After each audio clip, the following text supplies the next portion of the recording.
Right, it's 1 o'clock Friday afternoon, and I thought I'd have a quick couple of hours out on this little pasture. You can see it's behind my cottage. It's very loamy, soft soil. I'll show you in a minute, but anyway, I've got the Vortex out, the VX9. Set it up how I think I want it set up on this ground. I've been playing with it for the last couple of weeks. Not much. I've been out about 5 times, but I'd like to think I know a little bit about how a machine works after I've read the instructions. So, and I've seen some of the videos, but I don't do air tests and tests with nails and bits of gold and silver on the floor.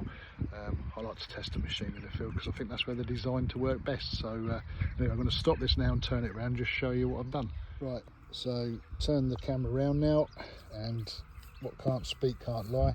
That pinpointer is level with the ground. It's a bit loamy here, it is dry, which is never good for metal detecting, but that is what I think looks like George III halfpenny. So what's that, 1700s, 1770 something? I can't see a date. Unfortunately, when I come metal detecting, I put my older glasses on, so I want to wear the new ones. But with the settings I've got in there, which I sort of like sussed out myself really from just reading the instructions, and I've just walked along here. That's just out my gate. I know there's a lot of buttons and coins along here because I've been told by the farmer that this is what his grandfather told him they used to put a lot of old clothes when they were composting them.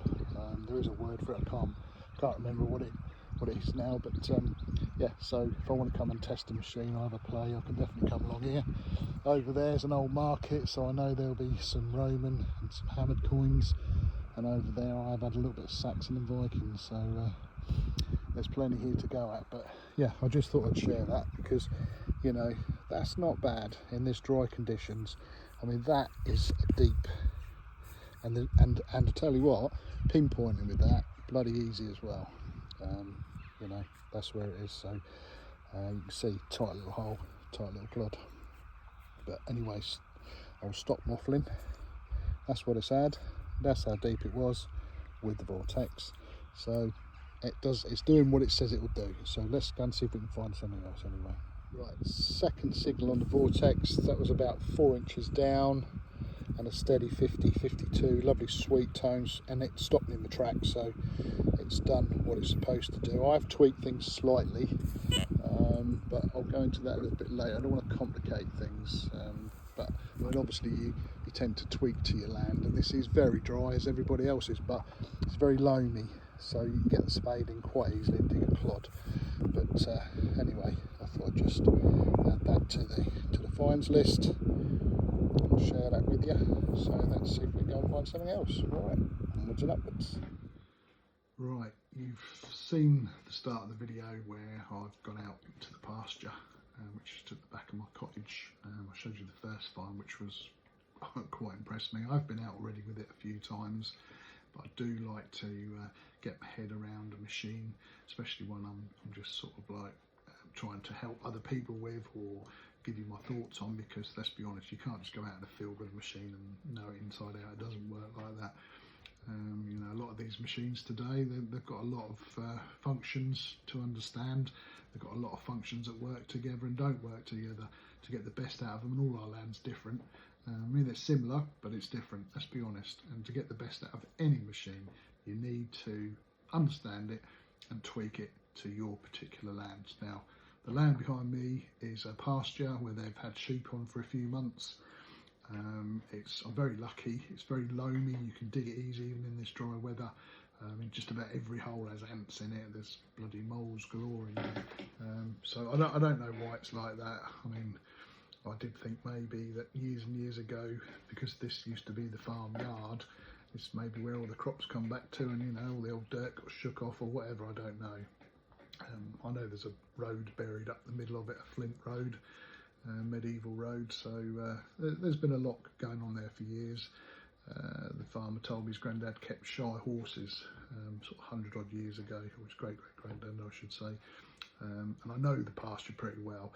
There's a massive area where they used to compost after the First World War, so I get lots of buttons, hence these lovely military buttons that I found today. I found 2 or 3 buttons which are nice. But what I was going to say is that when I first started looking at the Vortex, I was busy anyway, so I didn't buy one. So I've waited till recently to get one, and I bought it a few weeks ago from Regton, £629. So sort of mid-range, I suppose, because you know, we all know that these machines these days can go from a couple £100 up to £1,800.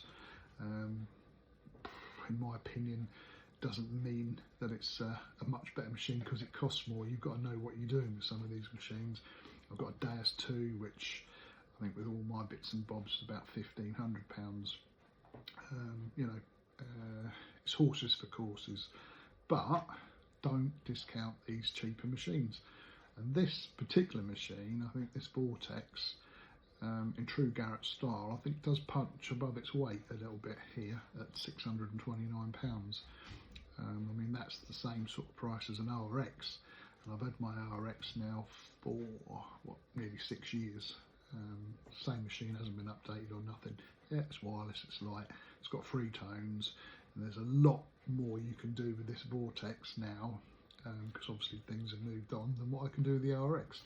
So at £629, it's not a bad buy really. The quality's there.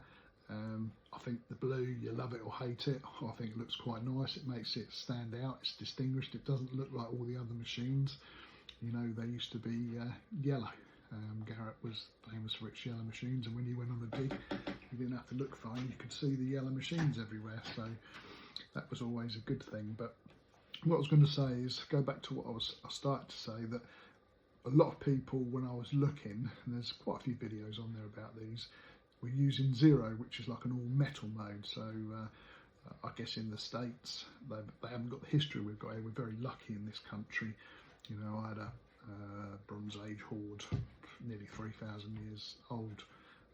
You know, I know unfortunately they don't get that in the States. It's usually 200-300 years old, so there's a big difference. So the settings they use there are slightly different to what we use here. When I say slightly, they're a lot different. So zero mode, I guess, is the factory mode, go-to mode for everybody to use to get going. But to be honest with you, today I found that the fast mode was the best mode, which is the last option. And to me, that was much more stable. I tweaked it up a little bit, and the tweaks are quite easy to get your head round. Garrett being Garrett, and I guess this is because of the American market, they give you a lot of options to mask and unmask the ferrous, non-ferrous iron targets, which is handy, but you need to sort of like get your head around it. But you don't need to get your head around it to get going. So that's what I'm saying. You can turn it on in fast and away you go. And trust me, it will do all right, because that coin I found when I first went into the pasture today, that was quite impressive. Properly pinpointed deep, you know, and there's not many machines that will do that in this weather, but it did it. And I've got some other bits and bobs here I'll just share with you. I've got a nice little purse bar. There's signs of the marketplace up the middle. I've had hammered coins and things up there. A lovely little watch winder, so you know, tiny. You can see my fingernail there, how big that is. And as I just showed you, these lovely buttons. There's lots of these buttons about, and they sound lovely. And all of these targets I'm showing you, I had a musket ball, I had a little thimble. People say that child's thing, but I think people just smaller then. Certainly don't get my pudgy fingers in them, but there you go. But they didn't eat like I do. That button there stopped me in my tracks, you know, and you can see how big that is. That. So when you're detecting and something like that stops you in your tracks with a really high ping in the 70s, that's what you want. And that's another thing I liked about it. You can choose 3 tones or 5 tones. In the 5 tones, you get a lovely high conductive ping noise, which stops you in your tracks, which you want to hear that. That works a treat. And then I had this lovely halfpenny George III, look, and I can just see the date on there. Where is it? 1773. So it's not bad, and that was a pinpoint and deep. You can't argue with that. I've got a little rose farthing. that was about 4 inches deep. I mean, there, if you're finding them, you're not going to miss much. So, and that found that in fast mode, and there's a couple of pennies as well. And my favourite little coin, because I love these, little sixpence, little silver sixpence. And that, funnily enough, that come up in the 50s.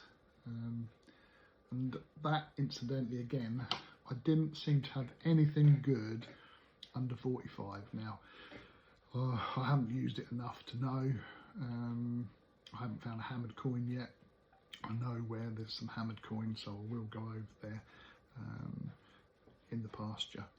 I've probably had quite a few over the last few years, so they're getting few and far between, but I will find one there, so that'll be interesting to see what that rings up at. Because as I said, I don't do air tests, I don't put coins on the floor. I like to take a machine out in the field, because that's what they're designed to do, find things in the field. And I think they work better. And let's be honest, when something's been in the ground for a few hundred years, it's going to sound a whole lot different and better to something that's sitting on the surface. You know, I mean, let's be honest, you get a machine, you've got a coin sitting on the top, they all want to do it, putting nails next to them and bits of gold and silver. No, that's not me. I like to get out in the field and test the machine to do, or to see if it will do what it's designed to do, and this definitely does that, so there's no question there. And what else was there? A little half penny, look, 1919 half penny. So anyway, I don't want to waffle on about that. I will be going out some more. The colour of that barley out there looks like it's going to be harvested quite soon, so no doubt that will be a real test as well on some ploughed land. Hopefully might get ploughed, because I know they haven't been ploughing. I don't know whether it's because they're allowed to or not. I've heard all sorts of stories about it, but those discs don't do the ground, don't do us any favours, do they? Because anything that's sitting there gets mullered. But anyway, back to this. I'm going to say I'm impressed so far. I actually like the colour. I know one or two people going, oh, bloody blue, but it's like Marmite, that you love it or you hate it. They used to be yellow, and I think, you know, all these machines that are black, a bit boring, isn't it?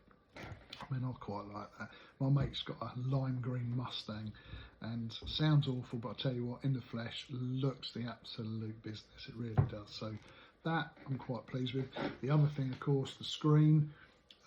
It's nice and big and bright, so you know, I haven't got the best eyes in the world. I can see everything on there.